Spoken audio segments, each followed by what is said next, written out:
पर मैं आंखें बंद करने की बात नहीं कर रहा हूँ। होता है ना कि जब कोई इंसान कुछ भी करे, आ, सामने वाला बिल्कुल उसको इग्नोर करता जाता है कि यार जो करता है करने दो। तो इस केस में आप क्या कहेंगे? इसको हमने एक बार पहले भी कवर किया हुआ था, लेकिन एक बार फिर से टकरा गया, तो मुझे लगा एक बार फिर से कवर कर लेते हैं। क्या हो गया? अगर आपको पहले से पता है तो कोई बात नहीं, नहीं पता है तो दोबारा से एक बार मतलब सीख तो लीजिए, और अगर पहले से भी पता है तो एक बार फिर से देख लीजिए प्रैक्टिस करने के पॉइंट ऑफ व्यू से। लेकिन इन सब को रेगुलरली व्यू करने के लिए आपने क्या करना है? फटाफट से चैनल को करना है सब्सक्राइब, जैसे कि जिससे कि ऐसा कोई भी वीडियो आपसे मिस ना हो जाए। करते हैं शुरुआत। एच फॉर हिंदी 1 to 1 पर आंखें मूंद लेना को आप इंग्लिश में कहेंगे टर्न अ ब्लाइंड आई।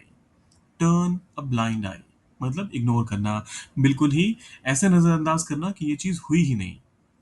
अब एग्जाम्पल के तौर पे पहला स्टेटमेंट आता है, सरकार इस समस्या पर आंखें मूंद लेती है। यहाँ पर एसएससी का एग्जाम्पल बहुत ही प्राइम एग्जाम्पल इसका हो सकता है। कितनी सारी प्रॉब्लम्स हो रही हैं स्टूडेंट्स को, लेकिन सरकार, और सरप्राइजिंगली यहाँ पर मैं, ये पॉलिटिकल मंच नहीं है लेकिन फिर भी आपको बस मेरा पॉइंट ऑफ व्यू शेयर करने के हिसाब से मैं कह रहा हूँ कि पहली बार ऐसा हो रहा है कि जो ऑपोजिशन पार्टीज भी हैं वो भी एसएससी जैसे इतने बड़े मुद्दे को बिल्कुल भी आवाज नहीं दे रही है। तो पता नहीं क्या ही कर रहे हैं सब। खैर, सरकारी समस्या पर आंखें मूंद लेती है। The government turns a blind eye to this issue.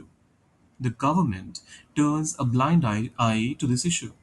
दूसरा एग्जाम्पल कहता है, शिक्षक ने छात्रों की शरारत पर आंखें मूंद ली।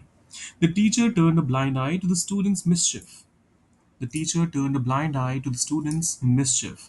मिसचीफ मत कहिएगा इसे, मिसचिफ है ये।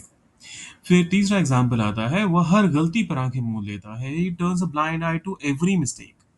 ही turns a blind eye to every mistake. और ये वाला आपके लिए, कभी कभी लोग सच्चाई पर आंखें मूंद लेते हैं। इसको इंग्लिश में कैसे कहेंगे? सोचिए, कीजिए इसे ट्रांसलेट, डालिए कमेंट सेक्शन में। और हाँ, प्रैक्टिस भी करते रहिए। मैं बार बार एक ही चीज को रिपीट करता रहता हूँ, बार बार बोलता हूँ, जिससे कि आप भी मेरे साथ बोलिए।